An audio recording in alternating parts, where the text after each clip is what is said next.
I was coerced into watching John Carpenter's They Live. I don't know what it was with some of these older movies, but do you realize that some of them had the most unlikable characters ever? The main character is a nomad just going from place to place, and he settles down in this little town or city. So, Now, is it just me, or does he have one of those odd personalities that makes you think, yep, that guy right there, that's a serial killer for this freaking movie? It's not just that. Some of the freaking choices they make, man, makes me want to scratch my neck open into a curtain. Oh God, I can't with his face. Jesus Christ, man. Anyways, we follow this main character, and we get a little foreshadowing because this guy is preaching to the people about the dangers of what they're seeing all around them, right in front of their face, but they're not actually processing what it is. It's that they're being used by these entities, by the powers that be.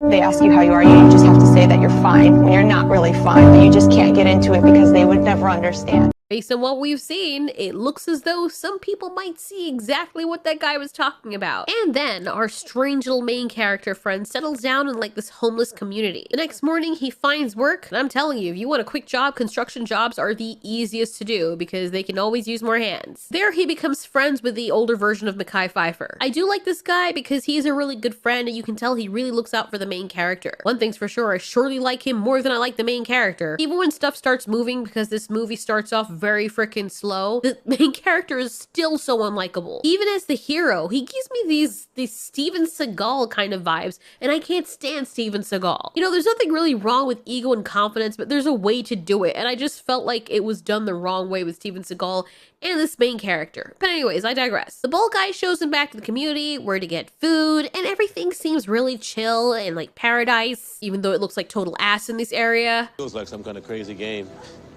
They put you at the starting line, and the name of the game is Make It Through Life.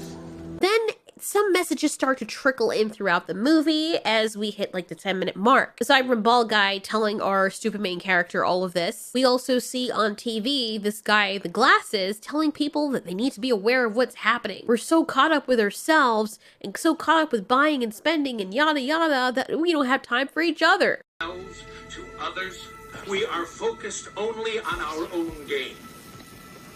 You know what I don't understand with messages like this? Like, these are cute, and it's true. We should have some basal sense of humanity that if someone's in trouble, we should help them to an extent. But then people don't talk about the other side of the coin, where the more you help people, the more you're actually hurting them, because you're not actually teaching them how to help themselves. And there's this funny thing that happens, and I've experienced it throughout my life, because I'm what you'd call a sucker, or at least before I was a sucker, because I'm just overly nice to people to the point where the strangest thing happens. The more nice I am to people is the more they take advantage of me. And if I was someone who someone was spending a lot of money on or doing all their homework for, why would I need to do it myself? I could just get this idiot here to do it for me. That's called being a parasite. You don't just give people free stuff and be like, oh, I'm doing great things for this person. No, the best thing you could do is teach them how to get their own stuff. I honestly think that kind of brews resentment when all these people that are able to get for themselves just feed off the people that work really hard, and then some other higher power says, hey, you people who are working really hard,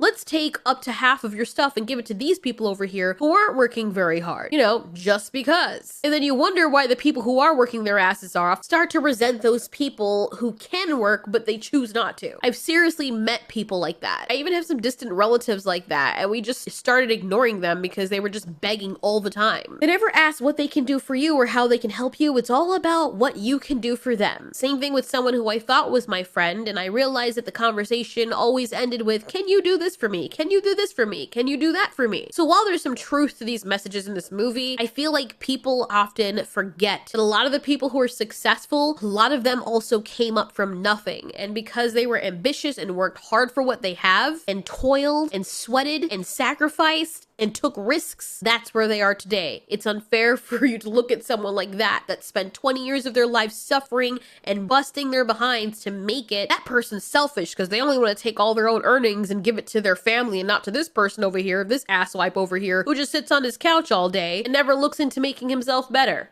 How dare you? Anyway, that aside, some weird stuff starts happening, and our kooky main character suddenly has his curiosity piqued. What could those people be arguing about? What's going on in the church? He later goes into the church and sees that the people that went into the building had it set up so that people outside think there's a sermon going on. I mean, did they not think that people just like our main character could just walk in and figure out that they have a tape recorder and that something weird was going on?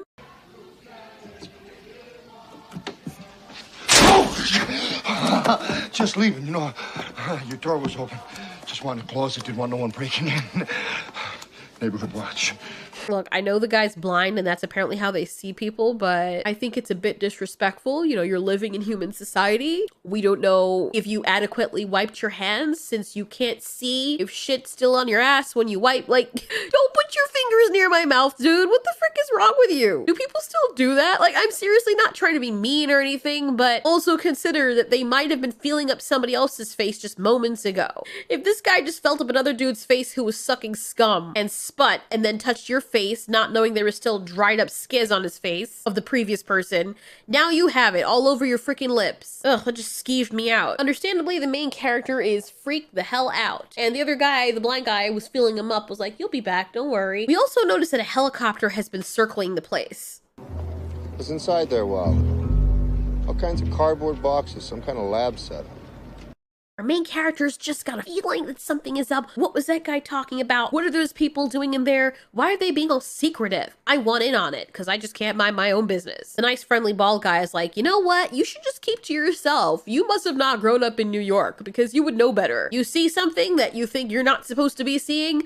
You didn't see anything. But of course, our little kooky character just can't leave well enough alone. Until the evening time, this guy is staring into space. Okay, not space, but he's staring at the church, just waiting for God knows what. It's time to the beat. And the action he was waiting for finally occurs. The FBI, the SWAT, the military, I mean, everyone you can think of comes in with this helicopter and just tears down the entire place. And just like the guy, you're probably thinking, it's a lot of artillery and manpower for some homeless, harmless people. Exactly. When it's all over the next morning, our character is safe, of course, because he's the main character and we have to see what's happening through his stupid eyes. He goes back to the church and he finds a box. He escapes the area from the prying eyes of the patrolling cops and finds an alleyway and opens the box. What's in it? Sunglasses. Smoke weed every day. He's like, what the hell is going on? What? There must be something else in this box. Why is this so important? Why would they be taping up and holding in high value a box of sunglasses?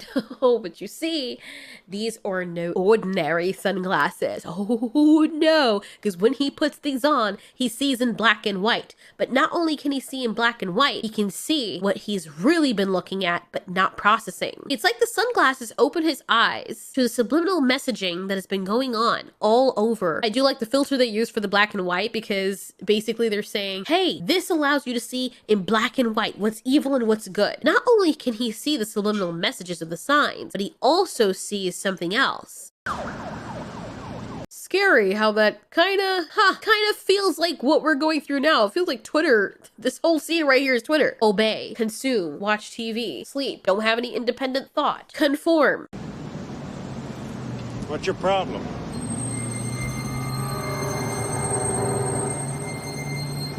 But here's the other kicker. A lot of the humans don't look like humans. Putting on the glasses, he sees them as something else, completely otherworldly and threatening. His entire world seems to be crashing down because now he's realizing that people who are walking around who look just like him, half of them are not human. Something's wrong with them. So, what do you do when you realize that the world is being run by a whole bunch of monsters? Do you keep it to yourself and you're quiet until you find other people who are like-minded and figure out a way out of this? Or B, do you scream as loud as you can and call attention to it, basically making yourself a moving target? Guess which choice this stupid character makes. Oh, he decides to scream it for the top of the frickin' hills. Our ideal of vision. Excuse me. Just survive. You know, you look like your head fell on the cheese dip back in 1957. You're okay. This one, real fucking ugly. See, at first you're like, okay, she could just see it as insulting because she bumped into him. She was an asshole about it too. She wasn't like, oh my God, I'm so sorry. She was just like, excuse me. But then it's like he was blessed with all sorts of stupid.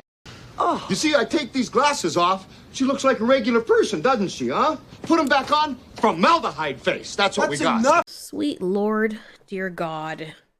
How can anybody be so freaking dumb? God, like, there are so many different instances where characters will start out really stupid or lame and then they redeem themselves, you know, because people are that way sometimes. This guy, this is it for you. This is how he is the entire movie. Just this stupid Don John looking, oh my God, I can't stand him. It hurts me just watching it over. As you figure, these alien things that are clearly running the world, they realize from him telling them what his secret weapon is, that he can see them, that he needs to be nulled. He is a threat, needs to be put down immediately. And so a lot of the people on the force, policemen, military, all come after him. By the way, we find out that the SWAT teams and the FBI people that came in earlier to disband those homeless people, that's the aliens. They were trying to break up the whole revolution.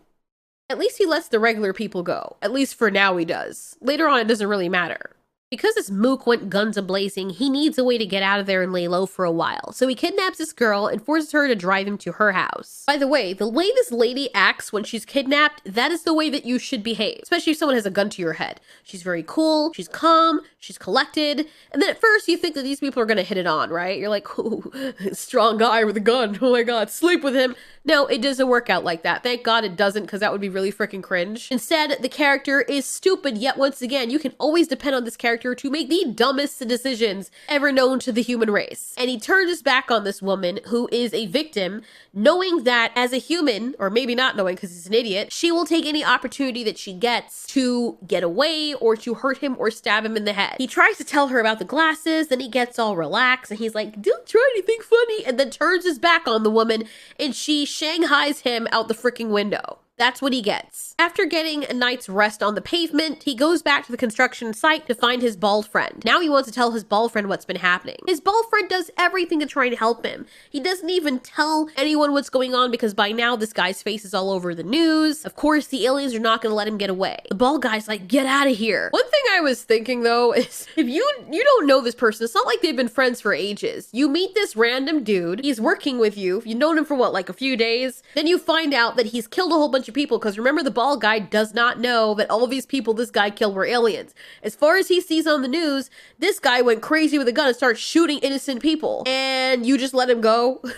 Like, from our perspective, we're like, oh, he's so nice because he let him go, but from the real world perspective, it's really irresponsible. The stupid main character goes back to the alleyway to try and find the glasses. Unfortunately, the garbage trucks came to take it away. Did he not figure that was going to happen? He tries to get them back off the truck, and of course, the garbage men don't see that they've left garbage behind, or don't feel that the truck's apparatus in the back has been engaged. I mean, are people so oblivious in these movies? Like, do they not look through their rearview mirror? As a habit, when I'm driving, and I've only made myself aware of it when I really think about it, I am always looking my rearview mirror, my side mirrors, and in front of me all the time. So you don't feel nothing? Okay, whatever. Anyways, here our bald friend decides to show up to meet this guy. I don't know how he even found him in the first place in the alleyway. Maybe he told him about it or something. But he meets this guy and it's like, here's 1 week's pay. You meet him alone in an alleyway. Somebody who is on the news as a freaking serial killer. Good job, bald guy. Looks like you're catching up to the stupidity of our friend. Then a fight ensues because the stupid main character's like, there's aliens all around. You gotta see them. You gotta put on these glasses, man. Put on these glasses.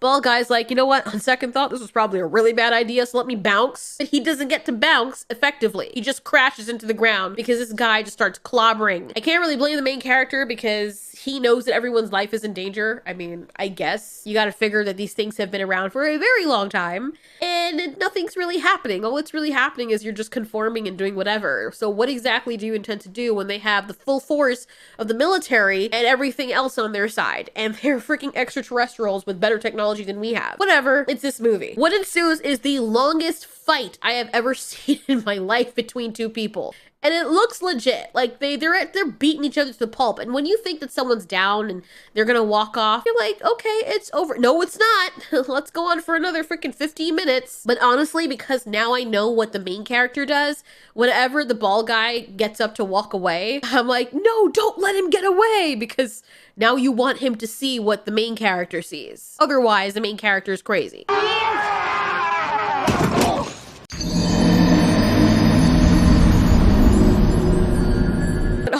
goes by. You guys should definitely watch the fight for yourselves. Just conveniently, I was about to say an Asian couple. Whoops. An alien couple happens to be standing right there, just, you know, for your convenience. And the bald guy's like, okay, so this guy is telling the truth, or we're both on some serious meth. Now he's like, what are we gonna do? So the two become a pair, and they hold down in a hotel to try and figure out what to do. They find like minds, and then revolution on. Yes, I just created that. That was my word. That's another word for revolution, but in its final form. Leave me alone. That shit just gets crazy. Another guy tells them to come to some remote area where they're gonna have a meeting to try and figure out what the next step is. They level up because now they don't need the sunglasses because they have contact lenses. That way the aliens can't tell whether or not they are able to see the truth or not. The red hair girl comes to the community as well, and he's all smiling like, oh, you're here for a reason. You believe me, don't you? I left you those glasses. Now you believe, naughty, naughty. You naughty, naughty. You teasing me, you naughty, naughty. She apologizes for almost killing him, and then shit hits the fan. Once again, the revolutionists, whatever, their area is raided and a lot of them die. I just want to... Can we just... It's so weird because her face is just so Minecraft, you know? And then I don't know if that's the way she's acting. I think she's acting that character. And the character's like, so, I'm so bedroom eyes and seduct. Boom, in your face. Sorry. By now you know that back then, acting wasn't really the best. I feel like British acting at the time that these movies came out were better in comparison. Anyhow, they just happened to get a watch belonging to one of the aliens. Earlier, one of the aliens were able to teleport out of the area, pressing something on the watch that he was wearing. And now they have that. So there's a chance that they may be able to teleport somewhere too. But where, they have no idea. They use the watch and they teleport into one of the alien facilities. I'm guessing since half of the force up there, maybe even more so, are aliens themselves, they couldn't just teleport and follow them. No, that would be too convenient. Our friends make it into the alien ball. In this area underground, the alien are hidden and have their meetings away from the prying eyes of the humans. Let's be serious though, their eyes are not really prying. And I'm kind of surprised that these aliens, as rich as they are, and a lot of these humans as well, don't have any security measures. Then one of their homeless community friends shows up in a suit and he's like, yeah, it is what it is, you know? Glad to know you guys are on the team. See, some smart humans were like, these guys are powerful and we can either die or we can get rewarded for helping them out. It is what it is. We do the same thing with business right now. Yeah.